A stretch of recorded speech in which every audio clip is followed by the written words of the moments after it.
online, and in total we have about 100 participants from the whole chocolate sector in the Netherlands. So the retail, manufacturers, the banks, processors, civil society, and people from government. So again, a very warm welcome for this important event around the DISCO partnership. Two reasons why we believe DISCO is important. First, for the Netherlands, cocoa is important. About 25% of cocoa is traded and processed in the Netherlands. And secondly, the Netherlands has always been a front runner when it comes to sustainability. The first letter of intent on sustainability was already signed in 2010. And I'm also pleased to say that the targets of that letter of intent back then, we are overshooting them. By plan, we were supposed to be at 80% certified in 2020, and we are now at 86% certified in the Netherlands as we speak. It's great to see we have a widely supported multi-stakeholder partnership that is contributing to a living income, ending deforestation, and ending child labor as the three key elements of this partnership. All in all, about 20 organizations already signing up to it, including the major players in chocolate, Mondelez, Mars, and Nestle.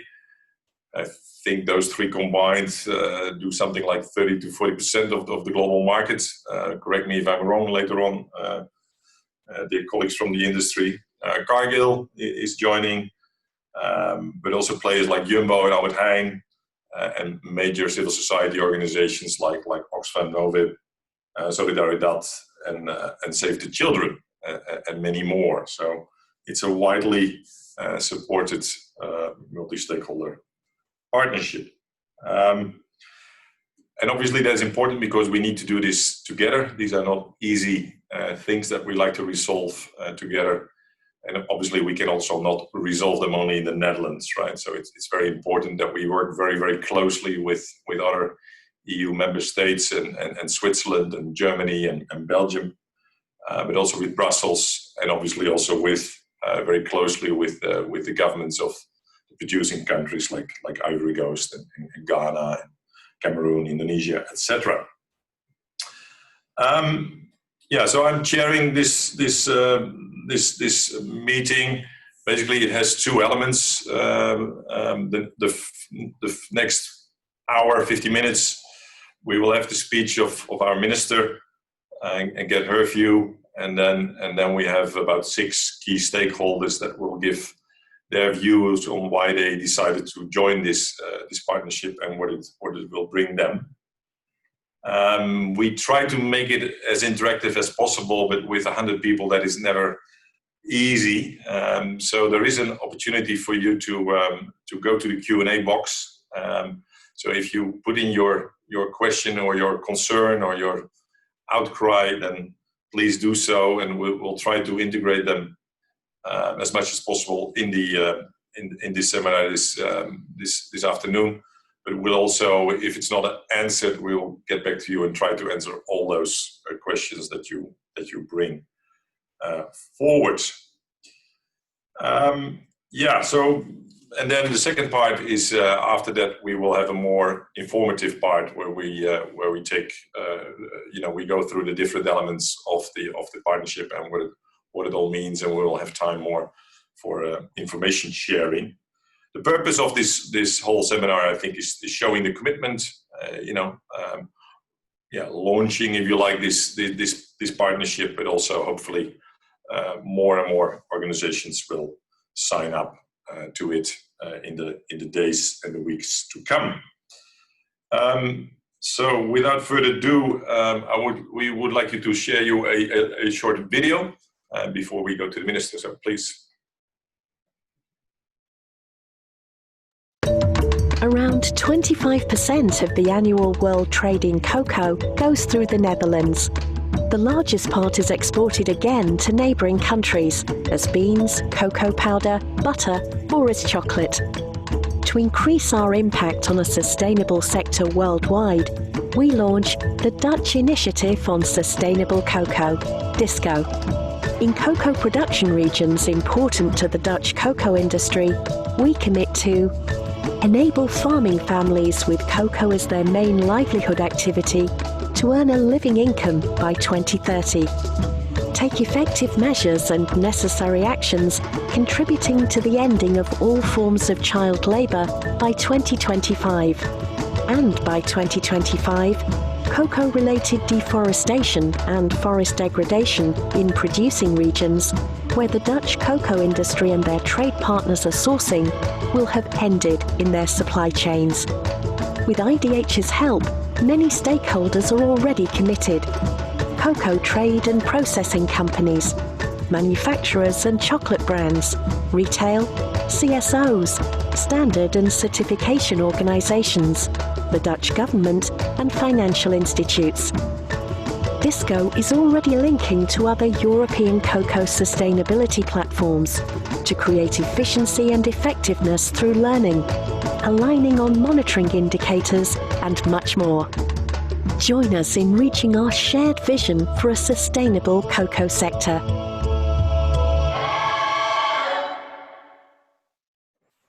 Great. Beautiful short video.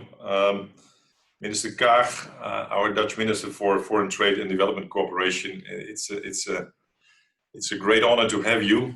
We all know how extremely busy you are with your work, so and especially in these difficult COVID times. So thanks a lot for being with us and sharing your views on a sustainable cocoa sector. The floor is yours. Thank you very much, Yost. Ladies and gentlemen, good afternoon. I'm delighted to join this discussion today, and I'd really like to thank the Sustainable Trade Initiative, IDH, for convening this webinar and for paving the way, of course, for the Dutch Initiative on Sustainable Cocoa. And especially, of course, a big thanks to all those who've been front runners from day one. It's taken a lot, but you've traveled a long way as well. And I'm really pleased that many have joined online today. I think we all share the commitment to a more sustainable cocoa sector, which remains of undiminished importance. Let there be no doubt about this. And of course, as the world's biggest importer of cocoa beans, the Netherlands can and should play a transformative role to really help the sector change itself towards sustainable production and sustainable inclusive trade. And this really requires a commitment to three interconnected objectives. One, to be able to ensure a living income by 2030 for farming families whose main cash crop is cocoa. Two, effective measures to end all forms of child labor by 2025. And three, an end to all cocoa-related deforestation and forest degradation by 2025. So actually just a few years from now. As we all know, without a decent income or a fair and living wage, child labor and poor environmental management will persist. So actually, if we do not achieve this, we're also further away from home when we look at the 2030 agenda or the Paris Accord.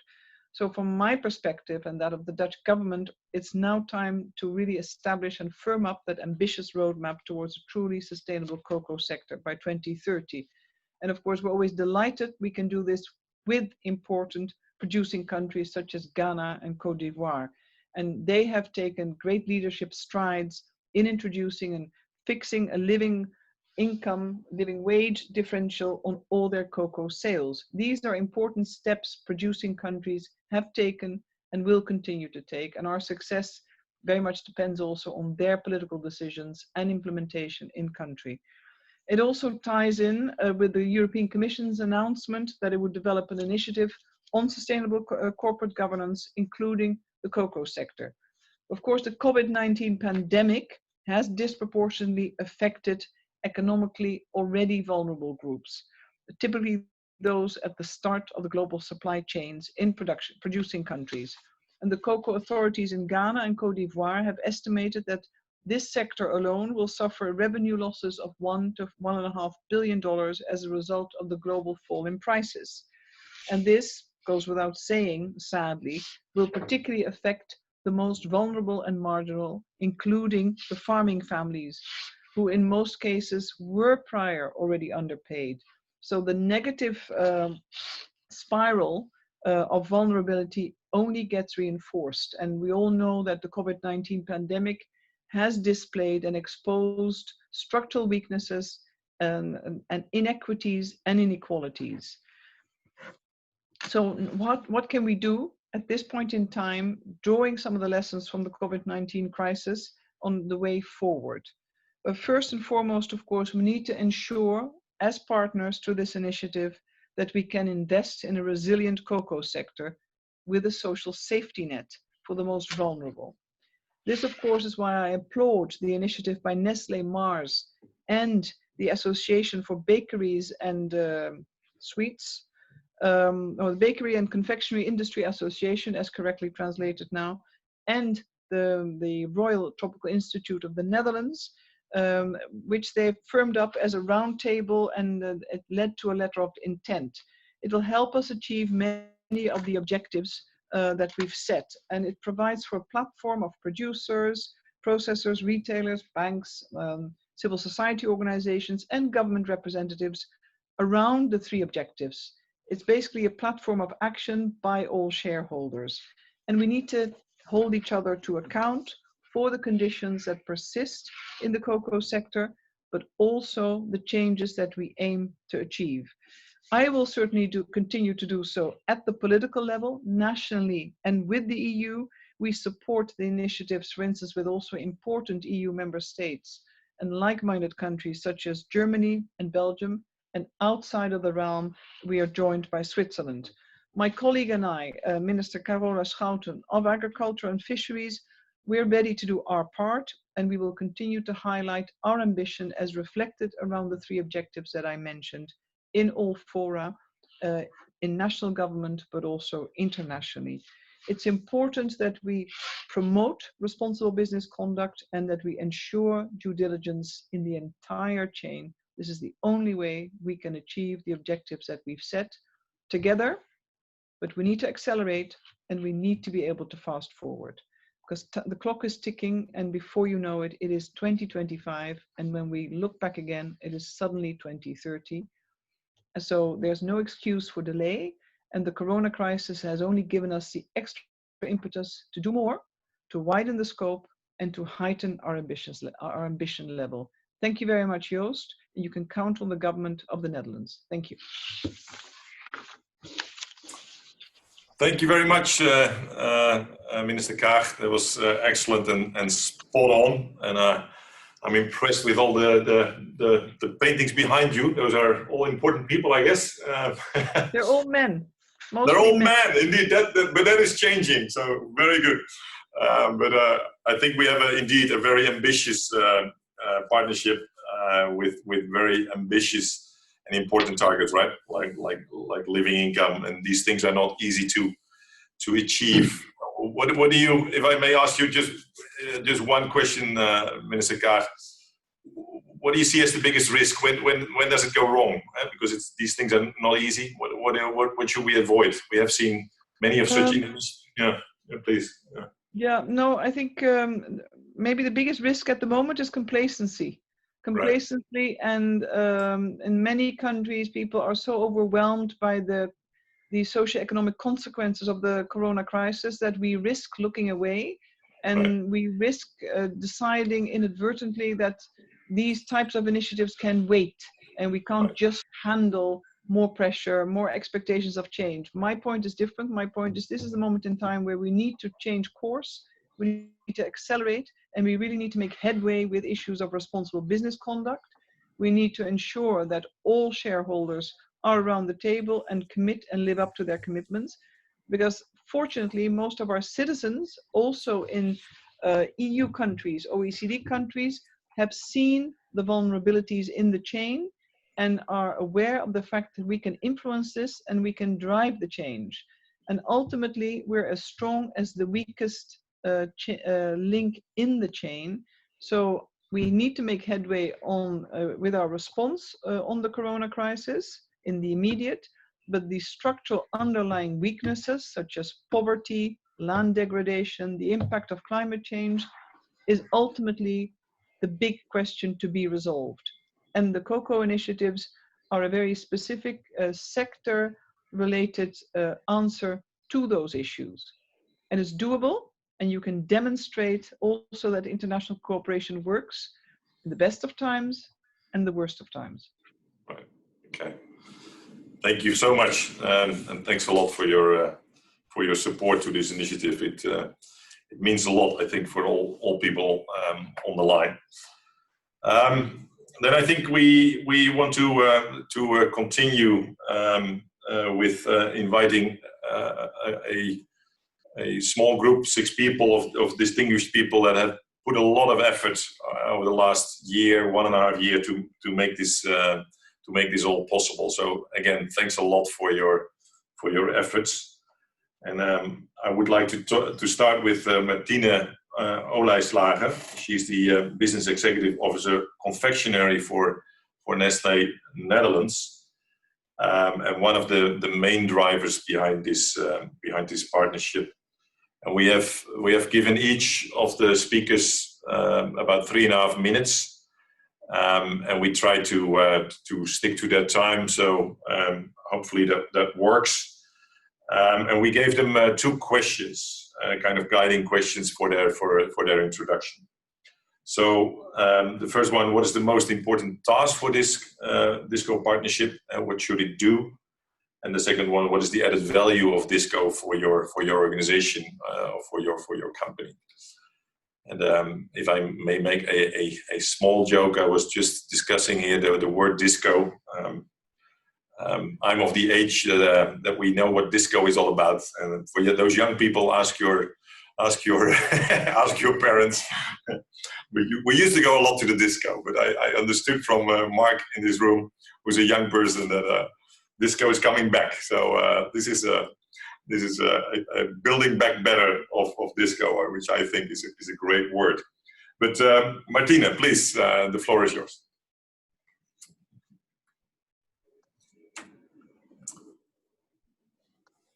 Yeah, welcome to you all. The first question: what is the most important task of DISCO?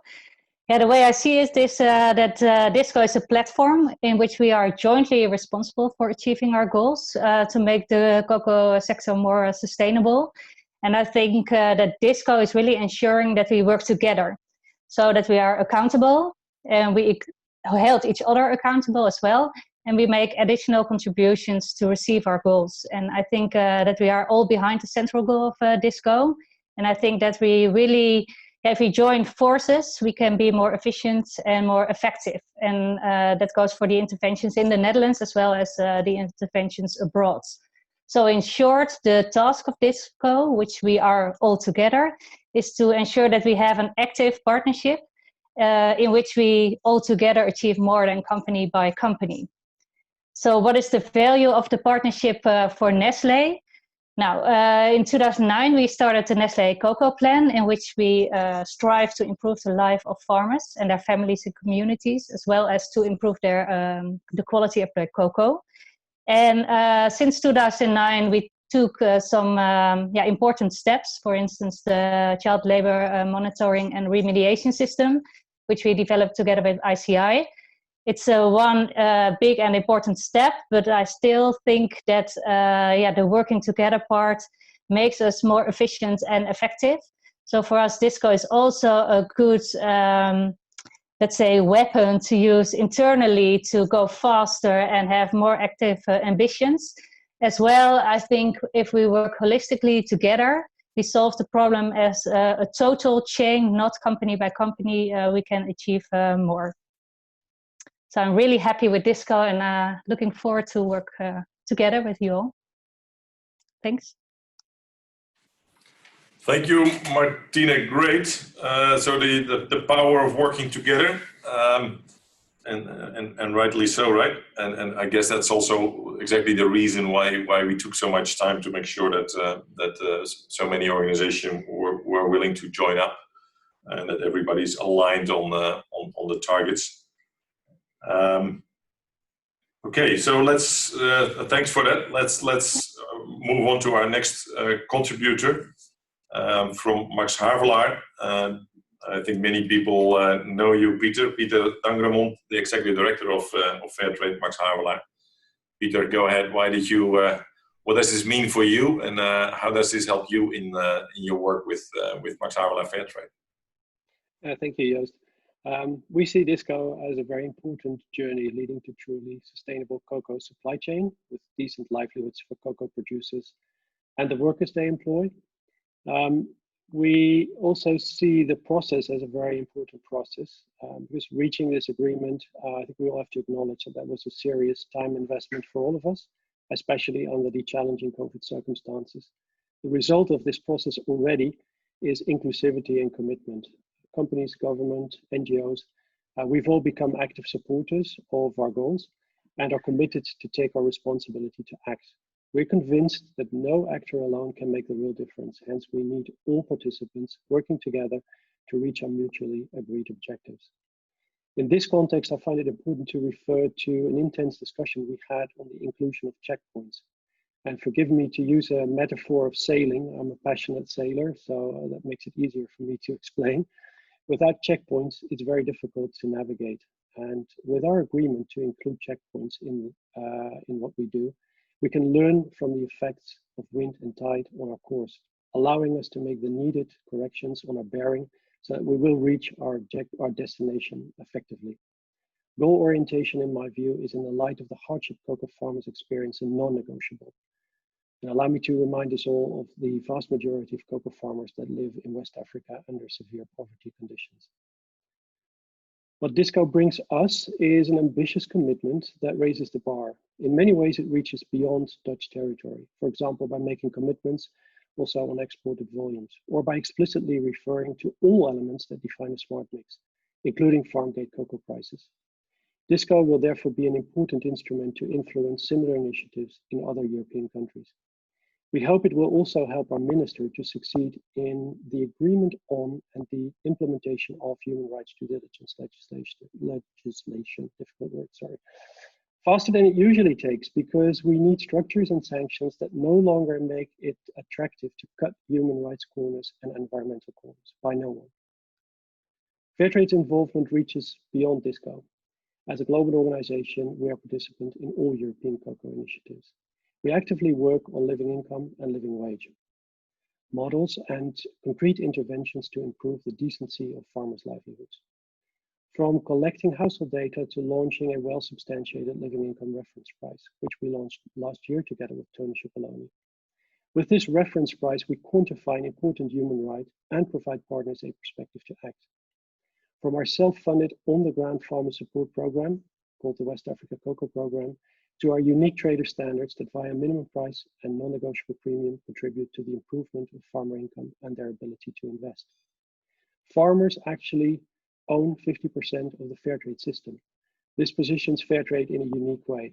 We bring the farmer to the table, something which is often a challenge in the predominantly Western and demand-driven cocoa initiatives. We bring the best known and trusted ethical label. 30 seconds left. Bridging the gap between producers and consumers. Concluding, we bring a lot more to the table than only a certification approach. We actively support Disco and want to contribute with all the fair trade assets that I just referred to. I'm looking forward to a very constructive partnership that will deliver and that will contribute to reaching sustainable development goals. Thank you. Super, Peter. Maybe just one thing, right? So living income is a relatively new concept. How difficult is it to achieve that in your experience? I think living income is very difficult because there are so many factors that need to be taken into account. Right. And by focusing on only one, you'll probably never achieve it. And I think in the past, we've learned that focusing on single items is not going to work, and it will require what is called the smart mix, including difficult topics as what prices are we paying. And that I think needs a lot of debate and also a lot of exploration, what the best mix is and how to work on the different elements of that mix. Thank you. Thanks a lot, Peter. I like that concept of smart mix. We have intelligent lockdown and smart mixes. So Yeah, can't be against that, right? Thanks a lot. Okay, thanks a lot. Yeah. Then we go to Mark, the trade association for Dutch supermarkets. Mark Jansen, the director. Mark, the floor is yours. Go ahead. Oh, sorry, I missed the order. Is that okay with you, Mark, or not?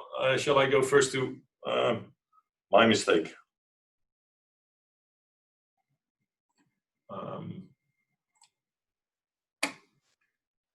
Okay, then For me, it's okay, but... No, go ahead then, Mark. No, never mind. If you're ready, then go ahead. Yeah. Then, sorry, Arnold, I missed you, but come back to you. Yeah, Mark, okay, go ahead. The host has stopped the video, so maybe you can fix that. But anyway, thank you, Yost, for to be able to speak on behalf of the Dutch retail here at this conference. There you are. There we are. Okay, thank you. I think we have an obligation to contribute to a better world. You know, it's the world that our customers live in, and also the world that our employees and all the stakeholders live in. And we are all connected and dependent on each other in this world. If anything proves that, it's the current COVID-19 situation that we are all in now. So to cocoa and the world of commodities. Cocoa is a commodity, as we all know, but it always starts in the fields in countries like Ivory Coast and Ghana. And we as Dutch retailers, we have, I must say, little leverage. It's a long food chain, complex, many players, and we do not have boots on the ground in the production countries. But our leverage is really bigger than that of the smallholders that own the trees and harvest the beans. So it is therefore important that that we organize and have leverage and power to step up and do the good thing. And this Dutch initiative is such a thing, making sure that smallholders earn a living income, prevent deforestation, and banning child labor.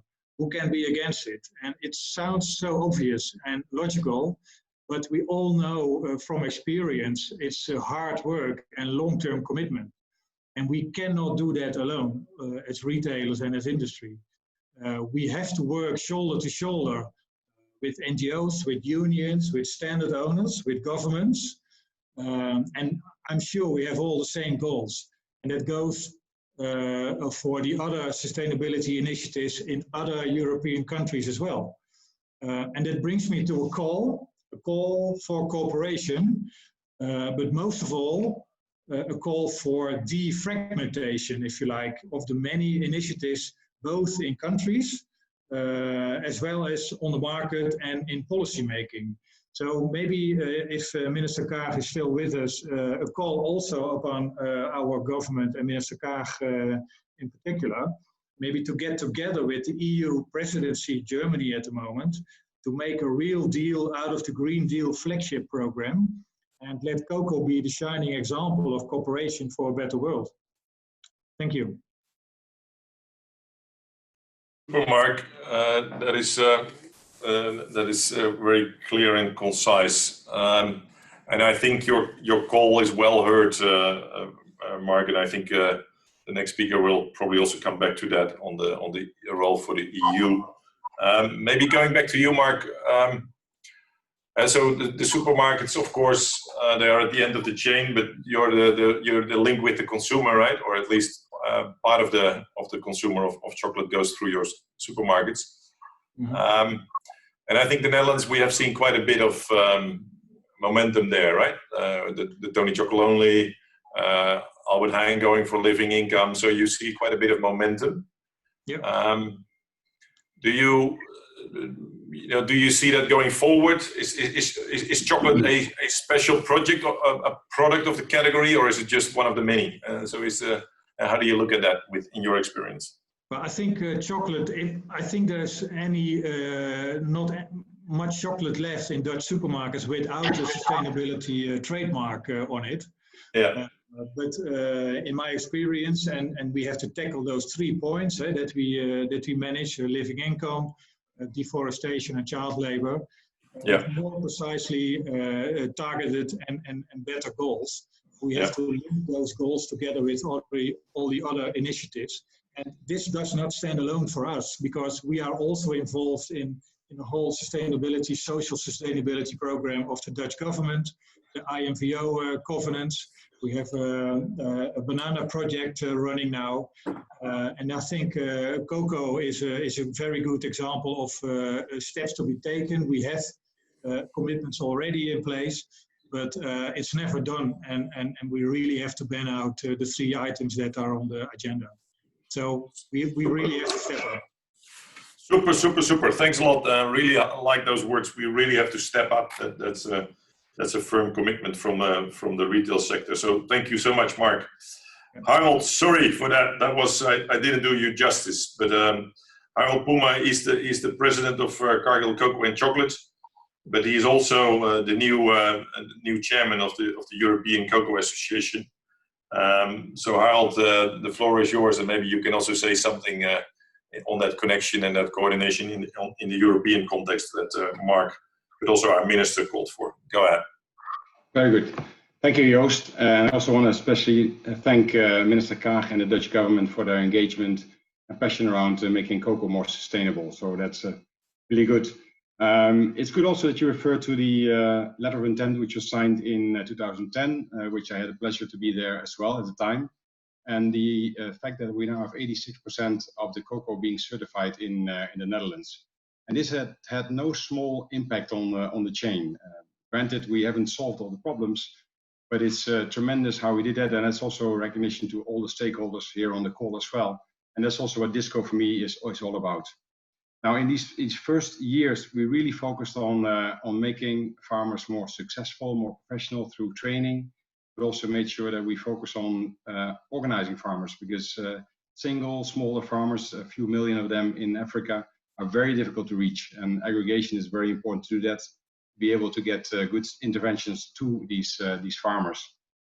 Now, over time, we've seen more activities coming as well, things which come into play. And there also my recognition to IDH to facilitate, particularly on the Cocoa and Forest initiative, which has also been a big effort, also led in the Netherlands mainly. And in that sense, also the Netherlands continues to be a lead country. If I then also look forward, my ask is also to continue to do that. And Mark already mentioned to it as well. I think the Netherlands has a very good opportunity to be leading within Europe. But it is important in a public-private partnership agreement, we need to understand as well that the public part also needs to come from Europe and also from the origin countries, so particularly Ghana and Ivory Coast. If we don't get these country governments on board and really aligned with our efforts, it's not going to be very successful. So it's a big call out, but I think it's also a large opportunity. And I think Disco can help in that sense quite a bit, because having all of the stakeholders basically aligned behind that agenda will make a big impact, and that's also referred to by some of the other speakers as well. Looking forward, we will continue to roll out programs. Child labor, deforestation, and living income are the 3 topics which are important. These are also the topics which are on the agenda and in programs both at the World Cocoa Foundation as well as at the European Cocoa Association. So we continue to push for that, and also as Cargill, we also have these very high on our agenda. I invite you certainly to look at our sustainability progress report, which we do on an annual basis, which also give you exactly that picture where we stand. It does require substantial investments, and also that's why Disco is important to mobilize and rally everybody behind this. We've been able to make meaningful impact and substantial change already in our supply chains as Cargill, only because of the support that we've had from our customers. Also Nestle, who's on the call today, is jointly with our customers and their customers, as well as some of the other organizations which are sponsoring and funding IDH, not in a lease place. We've been able to do that and continue to innovate as well. Digitalization is playing an important role in that as well. We really want to make sure that we get a better traceability and transparency set up. We're making good progress in that. In our own supply chain, we now are at 72% of all our cocoa farmers who have their farm GPS mapped in the Cargill Cocoa Promise program. And we're now at about 50% in Ivory Coast on a direct traceability from farm to factory. So we're progressing, but all those activities will only be possible if we continue to rally and push as a joint sector and all stakeholders in this effort. It's not a small task, but one which we really need to commit to do. So I'm very happy, as in 2010, to also in 2020, wholeheartedly support the initiative and continue to work together. Maybe some last words. What I think is important, and Yost also alluded to it, there are many national initiatives also in Belgium, Switzerland, and Germany. It is important that we have it as a coherent approach. In the end, certainly towards Ivory Coast and Ghana, we will only be effective if we do it as Europe. And we cannot individually go to these countries because we will not have any impact and we will only frustrate the process. This is something also which needs to be led by the EU. So also, as chairman of the ECA, I am in contact with the leading people in DG DEFCO and DG Justice to ensure that we have a coherent approach to EU to Ivory Coast and Ghana. With that, I'll leave it, Yost, for you to follow. Thanks. Mm-hmm. Super, Harold. Thanks a lot for your contribution. I know that you are very passionate about cooperatives, Harold. In that sense, you're a very Dutch guy, right? But also about your warehouse scheme, your truck leasing schemes with the Ivorian banks. Now your digitalization. So, do you see these things as the ingredients for living income? Is like Peter said, we need that smart mix. They are. If you look at cocoa particularly in West Africa, in Ivory Coast, it used to be a and still is a very fragmented supply chain with many steps. Our deliberate effort as Cargill has been to make that chain shorter. So we help set up cooperatives organizing farmers through a co-op academy and giving them training, which means that Cargill buys directly from those cooperatives without any intermediate in there. It also helps us to have programs set up, be it in terms of training of farmers, be it in terms of making sure they have the right tools, the right farm inputs and so on, planting material. And with that, we've made tremendous steps. Because also, cocoa is an important income for farmers, but it's not the only income for farmers. And co-ops in that sense are able to also help their farmers to get additional incomes. We had on Tuesday, we had a webinar with the EU Parliament on this, and one of our co-op leaders, a very strong lady, also gave a presentation also showing that it's not only cocoa, but it's also coffee, manioc, vegetables, fruit, and so on that they're also producing. And it helps them also to just become stronger as an organization, but also stronger as a political factor in the country itself. It is very difficult for an individual farmer to be represented at government level in Ivory Coast or in Ghana. But as a cooperative, they become much stronger, they become bankable, which is also, of course, a serious issue for an individual farmer. And there also, as you gave the example, we were able to, together with IFC, to provide trucks for co-ops for the transport of cocoa to the ports. And in this tripartite agreement, we were able to give the guarantee because of the cocoa that these co-ops are supplying us. And IFC was able to provide the finance whereby people get good transportation means, which is extremely important in also a very difficult rural area in Ivory Coast. So a lot of things need to be happening. Also, the government in Ivory Coast and Ghana will need to step up. The enabling environment is still not strong enough. Minister Kaag alluded to it as well. We need to have strong legislative framework in those countries. And then, of course, it needs to be followed up with the resources to also enforce the laws. These things all need to be happening, and that's why a dialogue between particularly EU and these origin countries is important. But I see that, that the Netherlands and also Germany in its presidency of the EU in the next 6 months can play a major role. It can really make a big difference in the cocoa sector. Okay, thank you very much. Well, let's hope that Angela Merkel then leads us the way, Harold. So thank you very much for that. Then we go to René Boot. He's the director of Tropenbos International. René, go ahead. Thank you very much, Yost. Do you hear me? Yes, I think so. The Netherlands is the largest importer of cocoa worldwide. This simple fact comes with a responsibility, both individually and collectively, to change the way how the forest or the cocoa sector is working. I think DISCO will help us to take up this responsibility with all stakeholders in the sector. And to do this together means that we can achieve more than we can achieve as individual efforts. In our view, the cocoa sector has the potential to become a leading example for other social and sustainability efforts in agro-commodity value chains. I truly feel that if we can't make this work in the cocoa sector, then who can? We see DISCO as a sector-wide initiative moving hand in hand with similar initiatives in Germany, Belgium, Switzerland, and directly with the EU Commission. Most of us signing up to DISCO are working in the Netherlands and are working in a number of cocoa producer countries. The best way to partner with governments from producer countries and with cocoa farmers and cooperatives is by demonstrating our collective commitment to contribute to the Sustainable Development Goals in landscapes where cocoa is produced.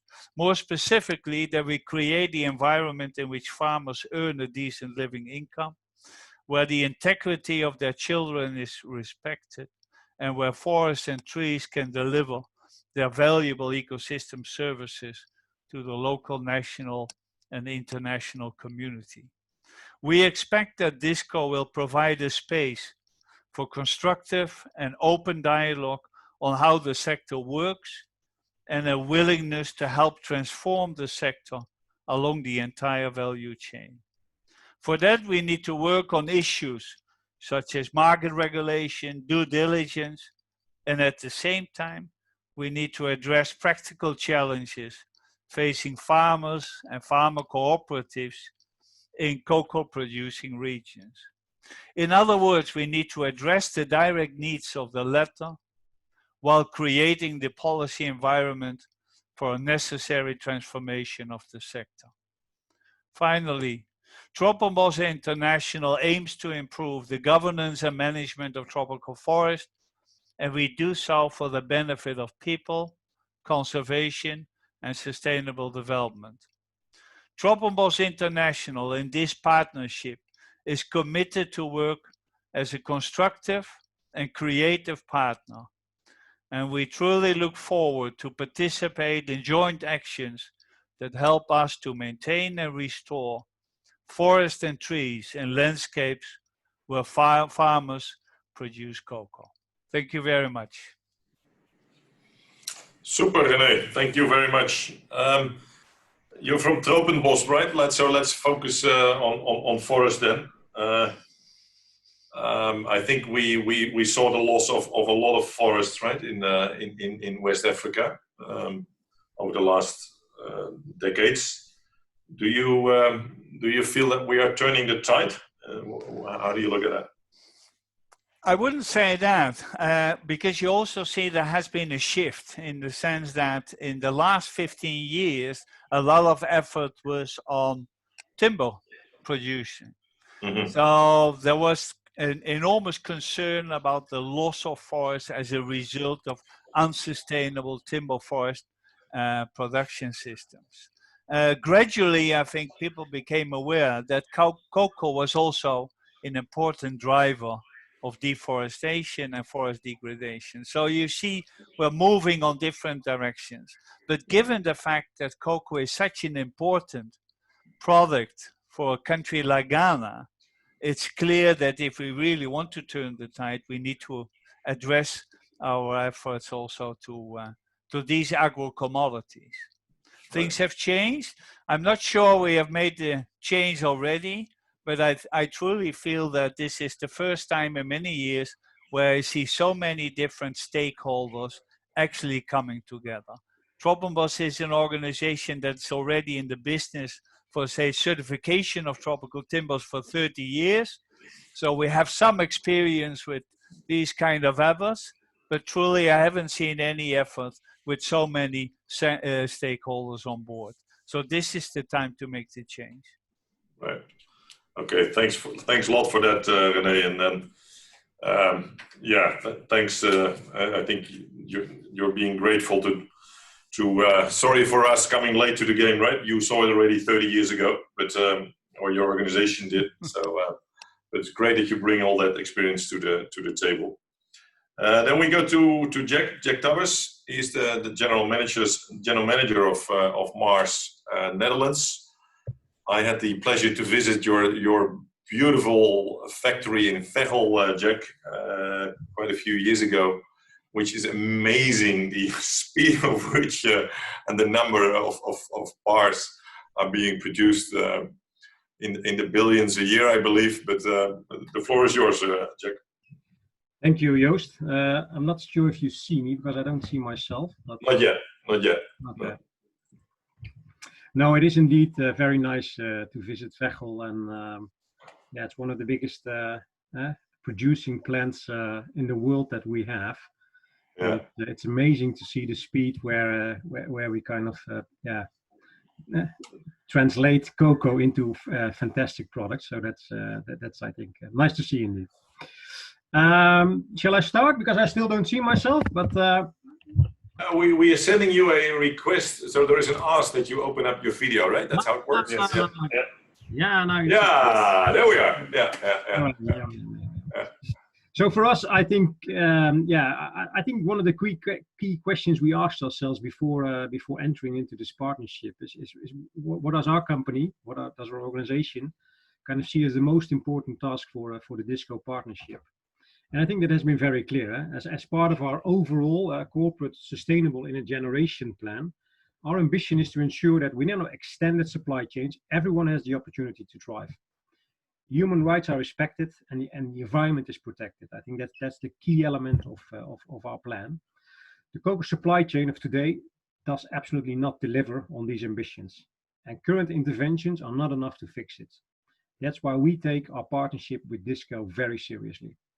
We have a responsibility to work with others to find shared solutions to these challenges. By combining the right coalition of partners who possesses a shared commitment to cocoa sustainability and the know-how to achieve it, DISCO is very well positioned to help drive meaningful change in 3 key areas. 1, achieving at 2030 a living income for cocoa farming families with cocoa production as their main commercial activity. 2, ending cocoa-related deforestation and forest degradation in regions that are producing cocoa. And 3, ending by 2025 all forms of child labor and forced labor in regions producing cocoa. Very critical for us, but for the whole cocoa industry. Additionally, leading by example, we need to help delivering consistent EU-wide approaches. And we know there are several countries already linked to that, which I called out earlier. But it's really important to address these challenges as it's critical to drive positive outcomes for the people and the planet. Through the focus on driving change within the Dutch cocoa and chocolate sector, DISCO provides an excellent framework for us to such as an EU-wide approach. So we absolutely welcome this. But are there challenges? Do we face challenges? Yes, we do. The challenges facing the cocoa sector are too great for any one company to tackle alone. Taking collaborative action now to get these things right is absolutely crucial. It matters to the health, well-being and livelihoods of millions of cocoa farmers and their families, and also to future successes of our industry as overall as such. At Mars, we often say the consumer is our boss, and the consumer wants to trust the products they enjoy. It is critical for all of us here today to live up to the principles of responsibility we all share and to earn that trust. These issues are gaining new attention from all key players, with the potential for new forms of collaboration through the supply chain and across society. So let's work together, and that's why I'm so pleased that so many different elements of the supply chain are connected in the DISCO initiative. I really love to hear that our retailers are there as well. I saw Mark just calling that out, so that's absolutely great. But we have to work together in support of the living income differential and government regulations, so we can play a leading role in driving transformational change that makes a lasting impact across the whole system in the cocoa industry. So once again, we welcome this, and I think it's a very important element that we do this on a local Dutch platform. And for us, it's part of our overall sustainable in a generation plan. So a very good initiative that we support. Thank you. Super. Okay, that's very committed and very committal, Jack. Super, and I know you have put in a lot of time to make this happen, right? Yeah. Like Nestle, and also, by the way, like Mondelez, right? They also decided to join, so let's also call that out. But like Mars, you're a global company. You're headquartered in the US, right? Yeah, correct. And your colleagues at headquarters are looking at the Europe, and they see this Swiss thing and this Belgian and this German. Must drive them crazy, right? So how do you explain that to them? What's the purpose of such a national commitment, and how do we make sure that we are aligned within Europe? I think it's a good question. So we have an overall global program, and I think we welcome local initiatives, but it needs to, of course, this is not a local Dutch issue. This is a global issue. Right. And all the initiatives that there are in all those other countries, we welcome them as well, but it needs to be part of an overall global program. So the way we position it is, yes, this is a program exactly that is striving towards the same goals and targets that we are. Right. It's a step up to a EU regulation or an EU kind of collaboration.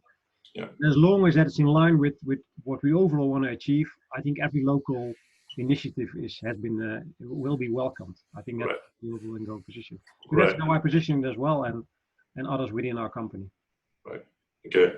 Super. Thanks for that. Yeah, and I think that's also why we link up with the cocoa, for instance, with the Cocoa and Forest Initiative, which is already a much larger initiative, right? Driven by by the countries and Ivory Coast and Ghana, and supported by the chocolate industry. Okay, thanks again, Jack. Super. You're welcome. Thank you, Yost. Last but not least, and I realize it's all males. It's except for our minister, luckily then. But last but not least, Casper Hall from the Ministry of Agriculture, Nature and Food Quality. With again, luckily, a very strong female minister, but who unfortunately could not meet it for this meeting, but who is fully supportive of this partnership as well. So, Casper, go ahead. Yes, absolutely. Good afternoon. Thank you very much for allowing me to say a few words. As you said, unfortunately, my minister, Carola Schouten, could not be here with you today, but I'm very happy that her colleague Sigrid Kaag has outlined the position of the government and also has underscored the importance that both of our ministries attach to this subject. I can be quite brief, just on the process, and some of the colleagues have already commented on this. It's been quite a journey.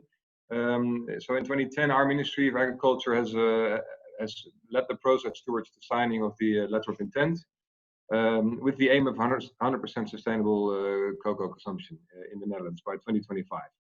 And many of you were part of this, and were part of the chocolate working group. And with our ambition, we became front runners, also in Europe and internationally. An intermediate goal to obtain 50% sustainable certified cocoa consumption in 2015 we reached. But afterwards, we saw some of the involvement, some of the action decrease a bit, and other countries around us have raised their ambitions and efforts. And we lost our leading position, maybe. So It's very important now, and Minister Kaag has stated this already, that the industry has stepped up at this moment to put energy in the revision of the letter of intent. And we're really happy that we join as a government this renewed movement, so to say. We fully agree that in this we need to look further than certification, and we're not only responsible for the cocoa that we consume, but just as much for the cocoa that we trade and that we process as the Netherlands, as a key player in this global supply chain. So we're very happy with what's on the table, and looking forward, I strongly believe that this partnership should continue to be based on a shared responsibility and a shared accountability.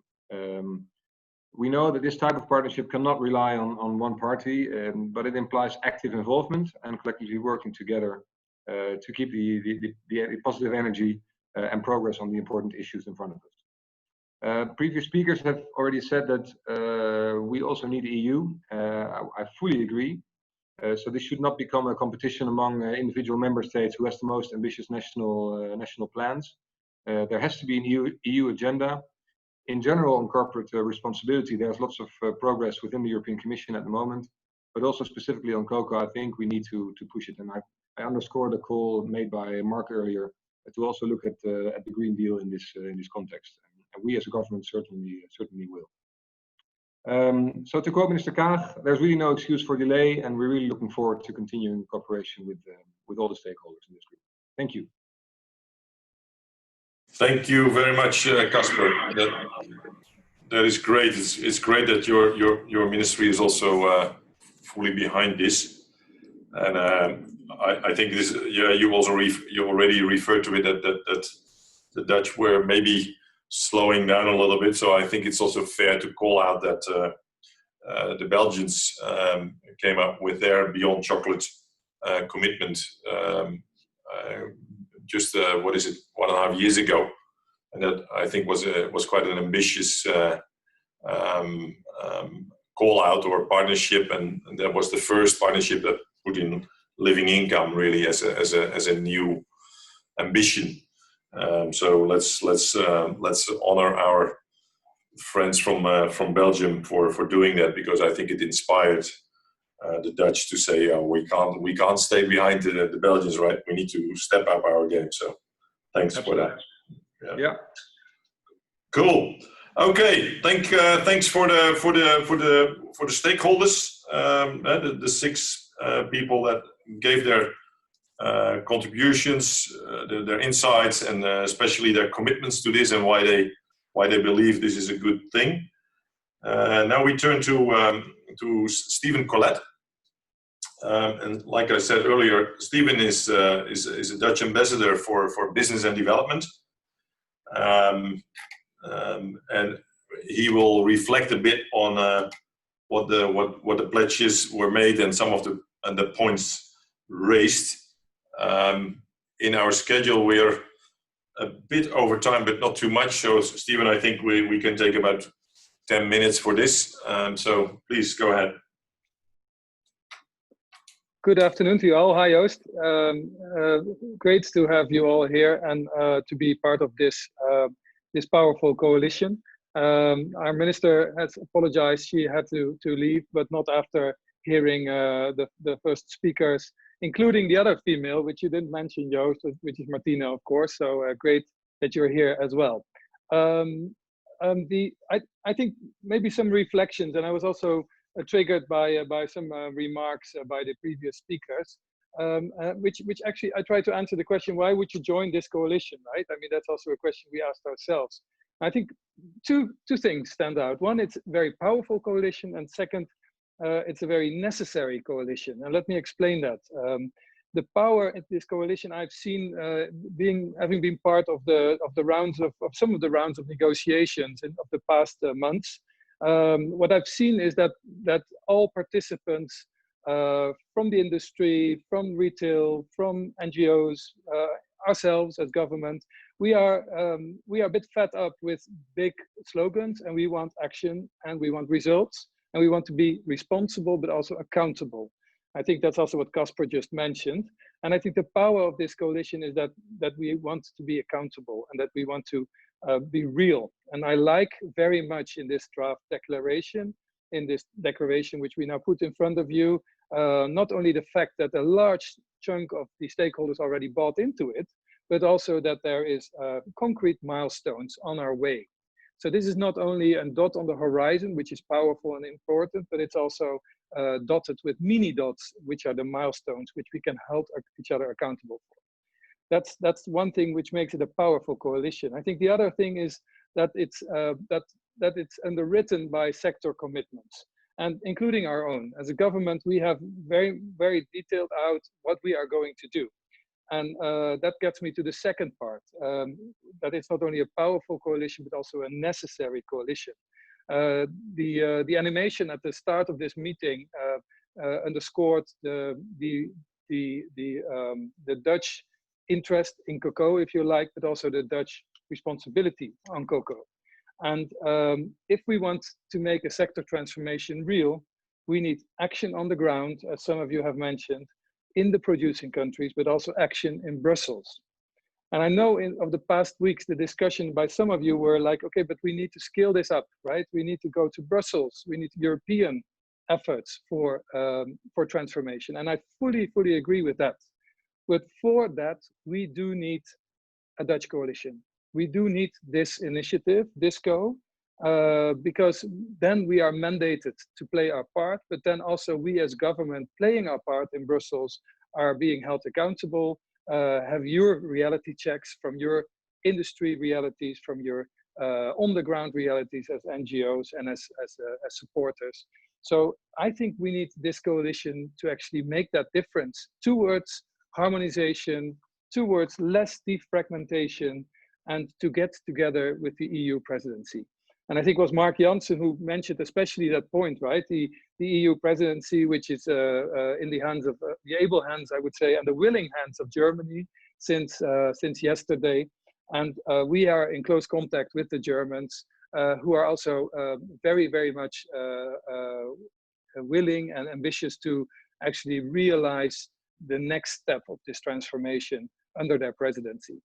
So for that also, I'd love to cooperate with you all to see what we as a Dutch can bring to the table in all modesty, because we are only a part of the solution. But we do have some very interesting learnings in the Netherlands in terms of our retail experience, which we could bring also to Germany, for instance, but also in cooperation and in initiatives like the Cocoa and Forest initiatives.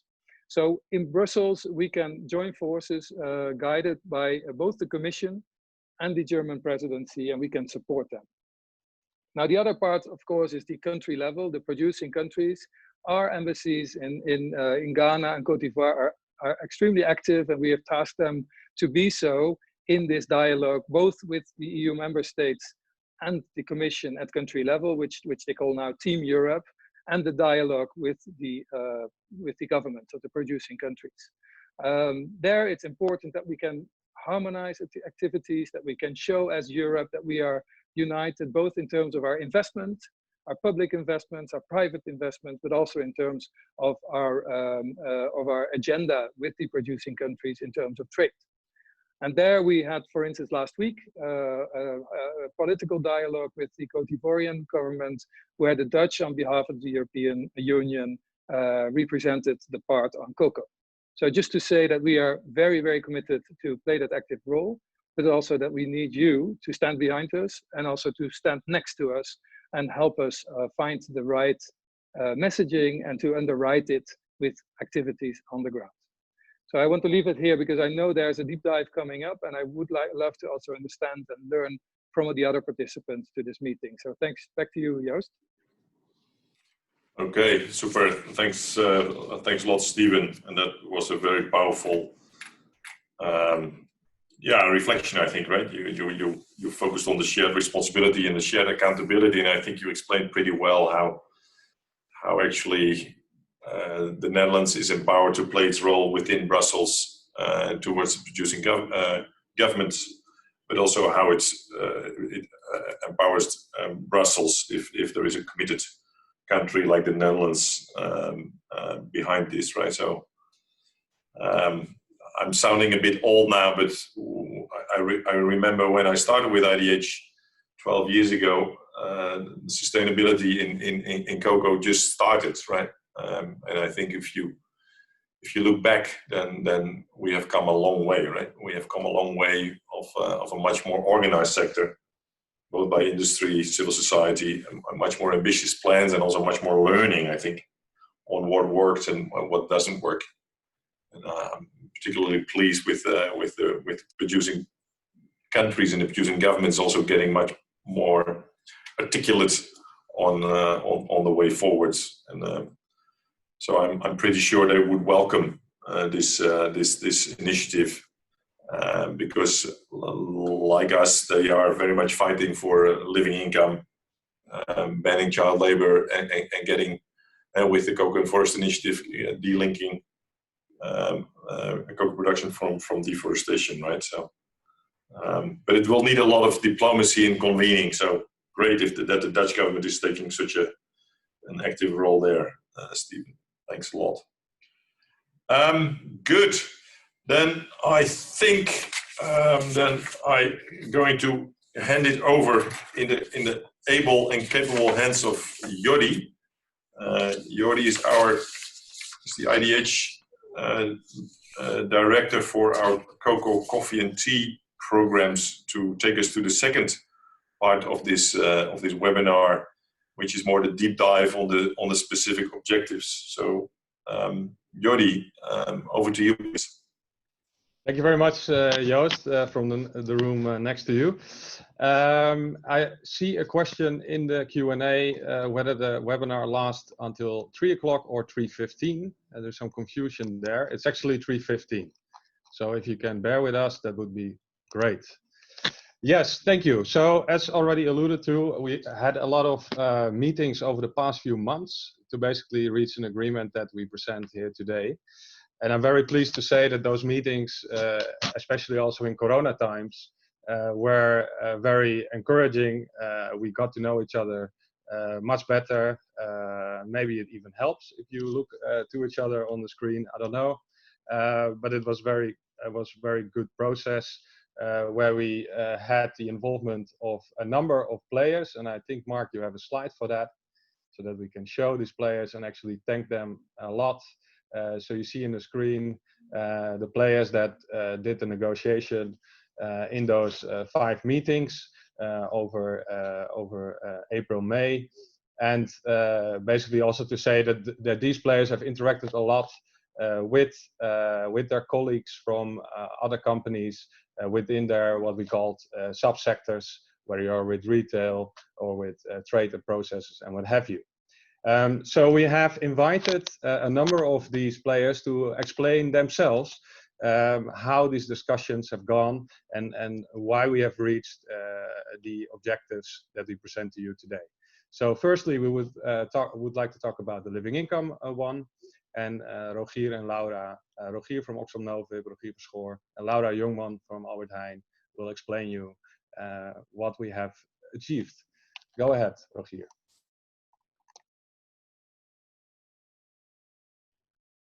Thanks, Jordi. Yeah, I think was already mentioned, living income is quite a relatively new concept, or at least is not yet broadly applied in international supply chains.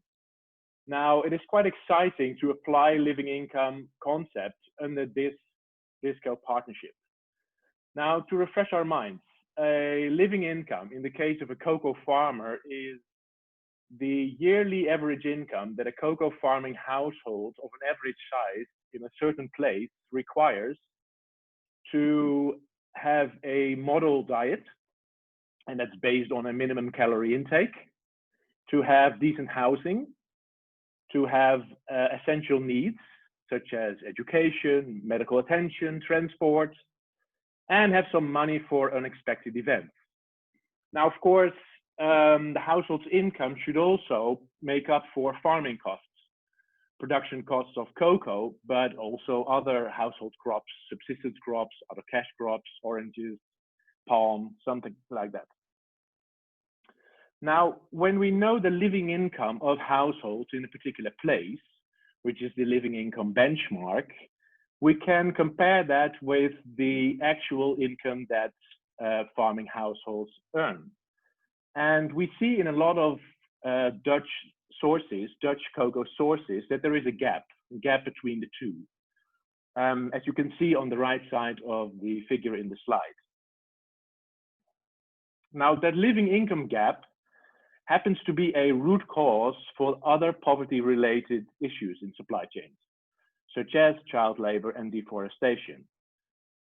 Out of income shortage, people can use their children for production or use their forests to make money. Next slide, Mark. Now, under this DISCO partnership, we gave ourselves the goal to enable families which have cocoa farming as their main livelihood activity and supply cocoa to the Netherlands to earn a living income by 2030.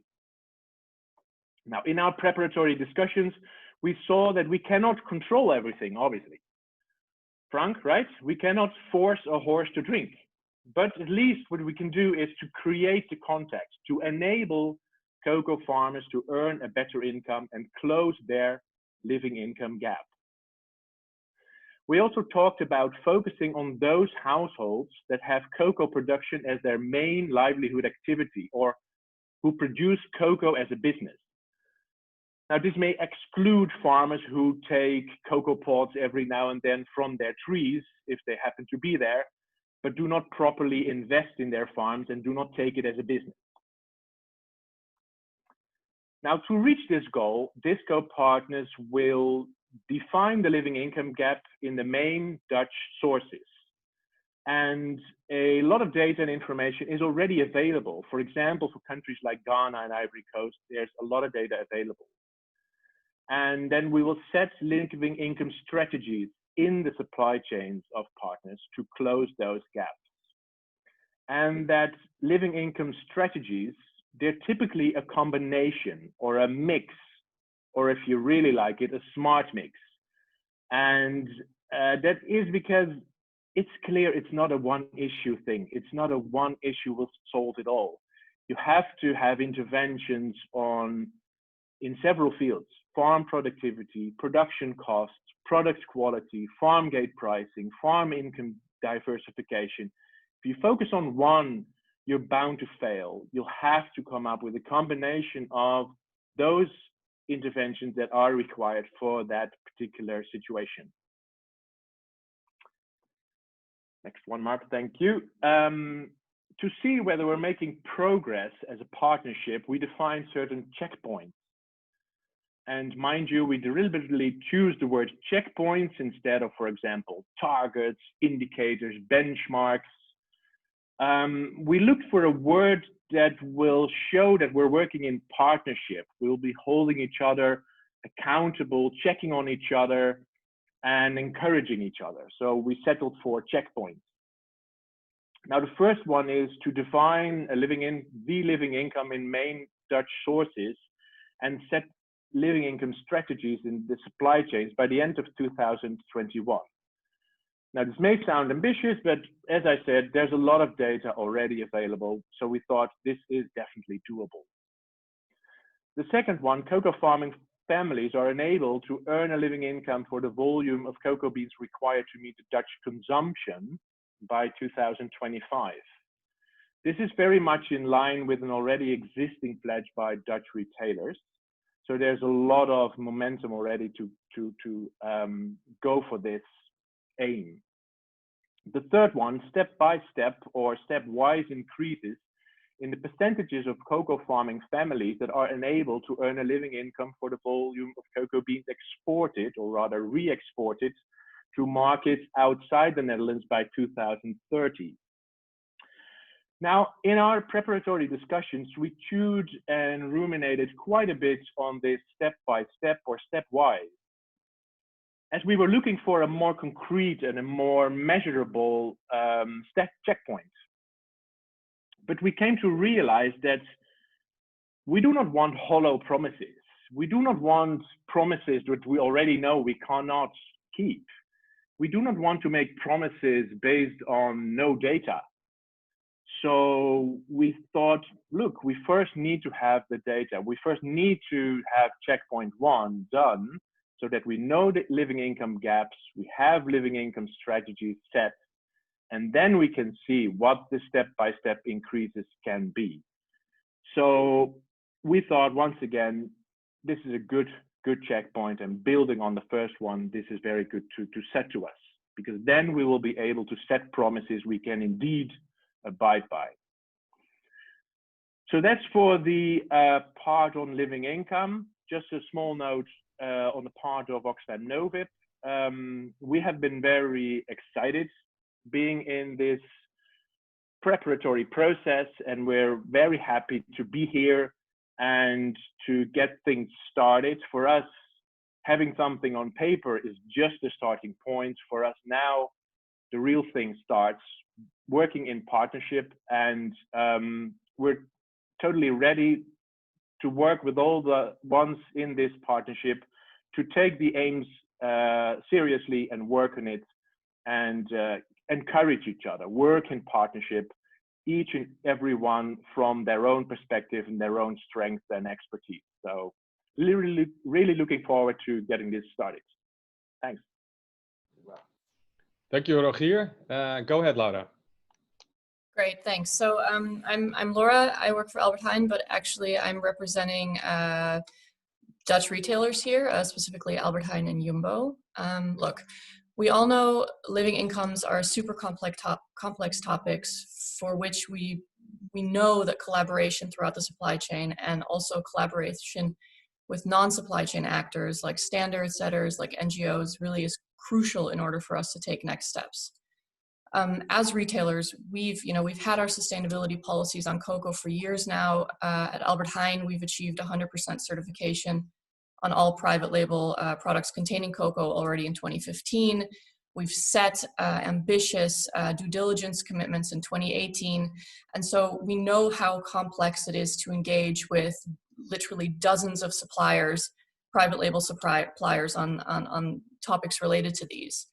And that's why one of the checkpoints that Rogier was talking about that's why we've basically chose to focus first on products containing more than 5% cocoa as one of the checkpoints, and then move further with the rest of our product portfolio. In general, we're really happy about this partnership, and we think that this commitment will help us take the next big step on cocoa sustainability at scale. Really with a focus on living incomes, which we just heard Rogier say is really a key driver on eradicating or reducing instances of poverty, child labor, deforestation, and other critical issues. In the whole scheme of things, retailers move a relatively small volume of cocoa in our private label assortment. So on our own, our leverage isn't really that big.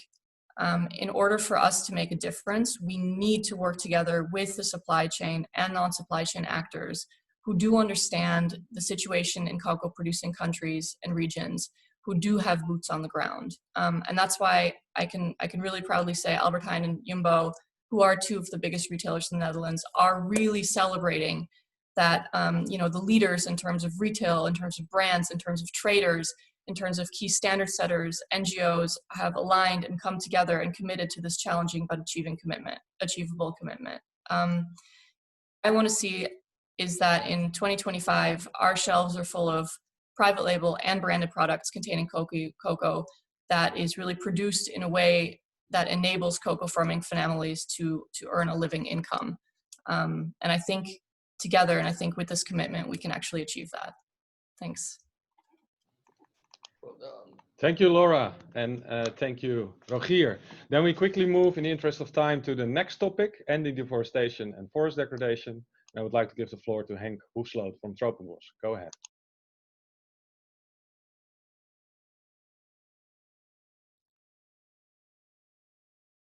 Unmute.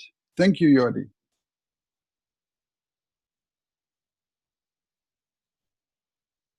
So anyway, I will keep it very short. The discussions on deforestation, first of all, hinged about, should we aim, is it possible to aim for complete deforestation-free cocoa across the board by 2025? And the pressure was high to say yes. And there has been some hesitance because it's a lot of the trading companies, they can't commit to the supply part of the supply chain that is for them is indirect, that they source from but that they can't control.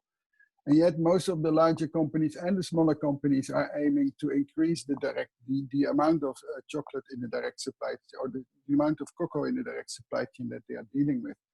So overall, I think the belief of the sector is that it is possible to achieve this.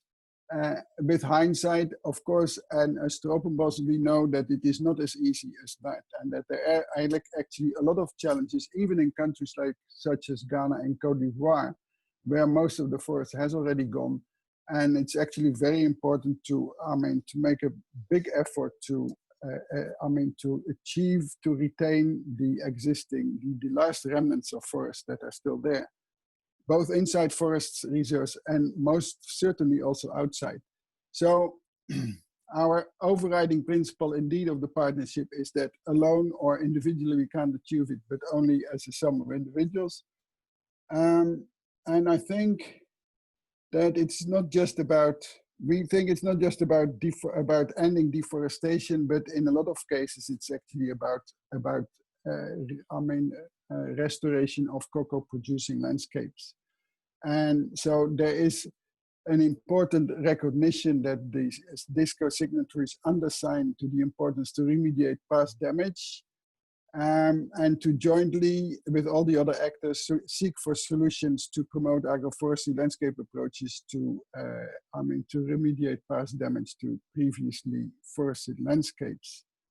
And now one of the things there is that the DISCO partnership, and this is to some extent of course already happening under CFI in these producing countries, but also in other producing countries, that DISCO engages to identify, map and monitor all remaining forests based on the HCS definitions developed by Accountability Framework. Now, one of the things that I would like to end up with, and that we had a lot of discussion on, was, the need for additional the need to raise resources to actually make this happen, because farmers alone and local governments alone will not be able to achieve this. And we feel that the sector has a responsibility to seek how to finance this. Some of these activities in the environmental sector. We would have loved to see that the text would actually have a commitment to an environmental tax type of situation. But that for now wasn't possible, because I think there's a lot of things around it that need to be discussed before we can go towards this. But we feel, and anyway, I hope and I think that within the cocoa sector, and listening to what's happening both here and inside the producer countries, that the collective interest of the sector for actually also raising the necessary resources and finding a way to enable indeed not just the farmers but also local government in looking after those cocoa producing landscapes is possible. So thank you, Jordi. Many thanks, Henk. And then we move to André van der Belt from the Export Training Group. Go ahead, André.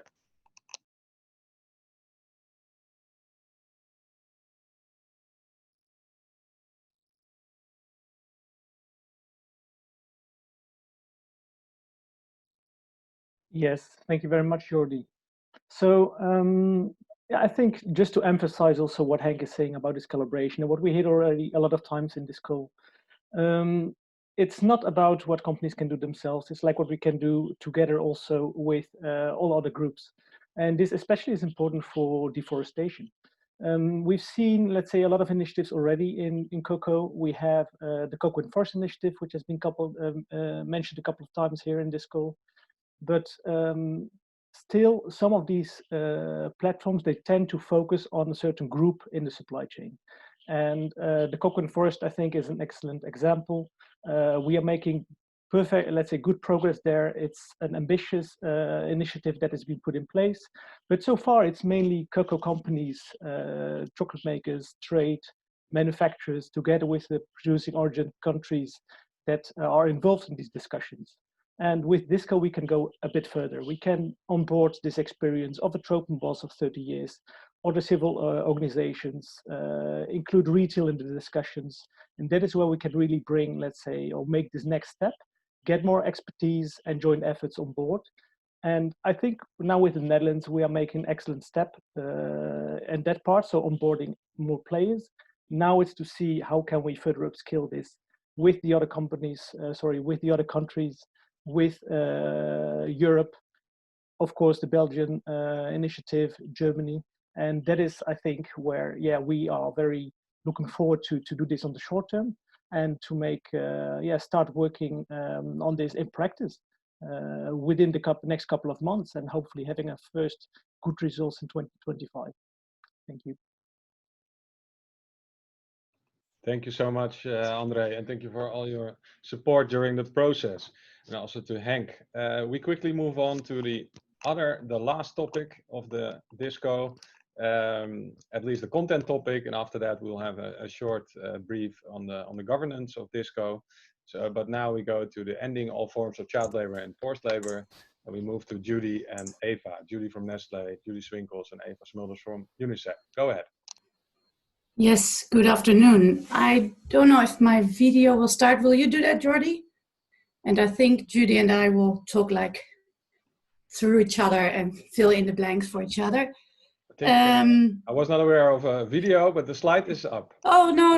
The camera, I mean, just... Oh, the camera. Maybe it's nice. No, the camera. Maybe it's nice if people see me. I think you can put it on yourself, Eva. Yeah. Ah, yeah, now it works. It didn't work before. Thank you so much.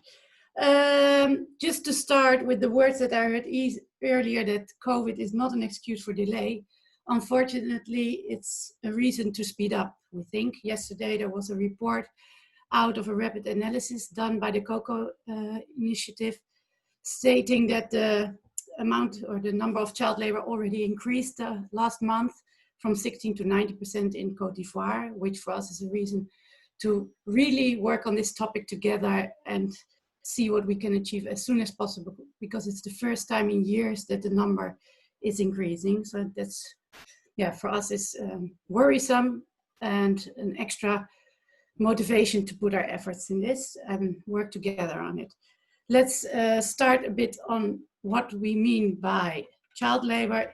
We use the definition of ILO, which we say that it is all work which is mentally, physically, socially, or morally dangerous and harmful to children, and it interferes with their schooling. And normally we're talking about under 15 as an age for not working, although some countries have exceptions with 14, like Côte d'Ivoire, and under 18 there shouldn't be tough work or dangerous work being done.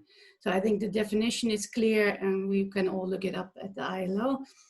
And then I would like to ask Judy a bit more on the goals we defined so she can contribute to that one. Go ahead, Judy. I hope you can unmute yourself. I see there was a problem.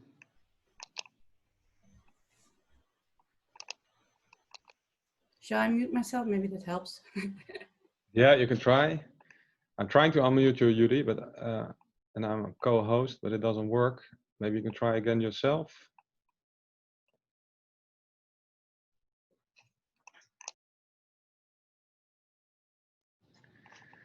Unfortunately, we cannot do that from this side, so I don't know what we can do at this point. Otherwise, I fill in, but it's, and yeah. She can try it and later fill in some blanks and I continue a bit. Is that easier? Yeah, that's fine, Eva. Go ahead. Let's do that because of time. I'm sorry, Judy. The goal, of course, is very important, and we had quite some long discussions on it because it is about effective measures, like you see, and necessary actions contributing to end all forms of child labor by 2025. The discussion was on what is the scope and who can do what. And of course, the NGOs think that contributing makes it a bit weaker because it is an SDG 8.7, but at the end, we wanted to make sure that everybody is on board and everybody's behind this. And of course, we do agree you can't do it alone. So that's how we describe this goal. but we're more than willing to discuss it further or answer some question on it later on. But we think that this goal helps, and the good thing is that there are some key measuring points already in between, focusing a lot on the CLMRS, but also on the prevention of child labor, which is a topic we thought was very important to have it in the text, because we see that, of course, the CLMRS method is rolling out, has good results, but for us NGOs and working also like UNICEF, working with governments, we see that this topic of prevention can have more attention. Because you, Eva. I think Judy is meeting now. Go ahead, Judy. Yes, it's working. Now, can you please tell a bit more on the on the goal and add on what I said? Yeah, so I didn't hear what you say. I'm sorry, because I had to leave Zoom and log in again, but so everything stopped. Yeah, so I'm not sure what you already mentioned, but I think it's important to say that that the overall goal is, well, first of all, I think it's important to say that the main point to highlight is that all parties involved in DISCO are confident of the fact, and there's no doubt about that we all want to ban child labor out of our chains. And so that's, I think that's essential to say. There's no place in our value chains for child labor. And still we see that there are quite some root causes already addressed by Rogier as well, and by Laura and before. So I think it's very important that we work on this topic as a whole chain. Which is something that, this is really something that no party can do in isolation. It really has to be done as it's an approach, and we really have to do that all together. So I'm very happy that everybody joining DISCO says yes to this, and that we can all take a responsibility into taking these effective measures and necessary actions, contributing to ending all forms of child labor by 2025. Thank you so much, both, and glad that we could see you, Judy, and hear you. Thank you for that. Yes, quickly going to the last topic of today, governance and next steps, and I will give the floor to my colleague Frank Yost. Go ahead, Frank. Yes. Okay. Good afternoon, everybody. I'll keep it very brief. The governance, I think, we will send you also by email further information on this. I think the most important thing here to stress is that the governance means that we have a general meeting where all the signatories, all the members of the partnership will come together and decide on the big strategic directions and measure progress. And we have a steering committee, working groups on the key themes, and a secretariat to prepare things and to make sure that there's good implementation of the partnership activities. For the sake of time, I would like to go to the next steps. What is it? We have a coalition now of about 20 plus organizations and companies that already indicated, yes, we will join DISCO. We're very happy with that, and the numbers are rapidly increasing. During this month, ending by the end of July on the 31st, before that time, we hope that everybody, all companies, organizations, and who are interested to join DISCO as a partner will indicate it to us. And then we will have our first general meeting after the summer break, where we will have sort of the first discussions and decision making on the steering committee, the working groups, and very important also the alignment and cooperation with other European platforms and initiatives that are taking place. So we hope to have that meeting around sort of end of August, early September probably, and all registered partners will get an invitation. There will be no membership fees, but of course the biggest contribution that everybody can make is to help us implementing DISCO and making the partnership a success. Thank you.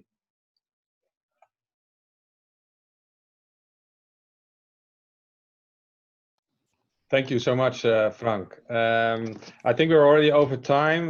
We will answer the Q&As that we have received by email after the webinar. So I would like to give the floor to back to Yost for some concluding remarks. Go ahead, Yost. Yeah, thanks a lot, everybody. These webinars are always funny, right? In COVID times, everybody behind their computers. I hope it was interesting for you all. We try to make it as lively and short and crisp as possible. And thanks a million for all the contributors. I think you did a very good job in doing exactly that. So again, thanks so much, and obviously also our Minister Kaag for giving her speech to it. I was kind of struck by Laura from Albert Heijn. I think you really did a great job in putting the power behind it, right? And saying that this is serious stuff, and there's a huge commitment from retail that you want to see only chocolate on your shelves that are produced by farmers that at least are enabled to earn a living income. And that is great, because in the end it's all about the retail, right? We need you so much being the link to the consumers, and hopefully I'm also, well, people that know me, I'm always a bit of a half full, glasses half full person. I'm quite excited about all the digitalization that is going on, and the technology developments in West Africa. So many last mile problems are being solved quite rapidly. So we're seeing lots of progress on farmers having access to bank accounts, getting digital access to digital. Farms are being mapped. So we also start to see much more opportunities now around traceability and transparency, as Harold, for instance, was alluding to. So I guess that also allows us to bring the farmer closer to the consumer. I think that's something that we all wish for, that would decommoditize the commodity, and chocolate is such a lovely product. And if we can bring more the faces of the people that actually produce that cocoa for us, and actually make sure that they also at least earn a living income, and that they don't have to, send their children into the fields to work on the farms, but they can probably go to school. I think that's the joint responsibility and accountability for everybody in this consortium.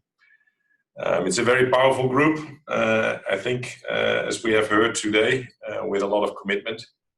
And like many people said, the Netherlands has a strong place within Europe, being where it is in terms of the cocoa industry, and we're aligning very closely with the neighboring countries. And that's where you also can trust us as IDH. We will do that very actively. We heard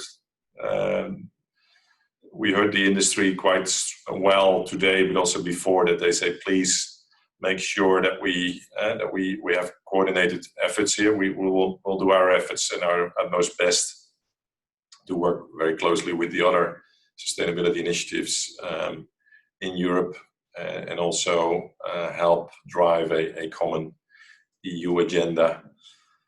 I think more importantly, we need to make sure, and that was already said a few times, that in the end, this is very much about government and governance in the producing countries, right? So we have very good relationships, I think, with the Ivorian government, with the Ghanaian government, with the Cameroonian government, and I'm totally confident that they appreciate this effort. But we need to make sure that in the end, it's their agenda that we can support, and not the other way around, right? So let's make a real effort, and let's also be a bit humble here.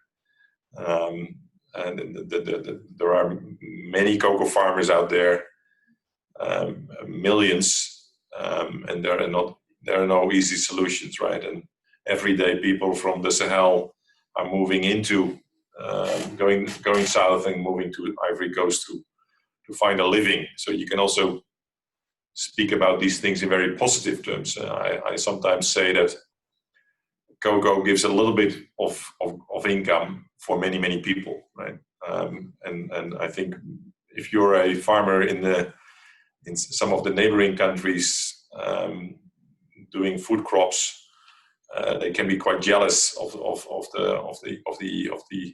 livelihoods that cocoa farmers can make from cocoa, right? So there's no excuse, of course. We need to further strengthen the supply chain and bring more value to the cocoa farmers, obviously.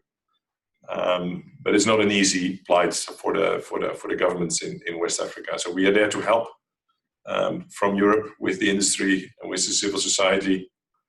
Appreciate each other's viewpoints. I think that's also important. That's what we learned over the last year.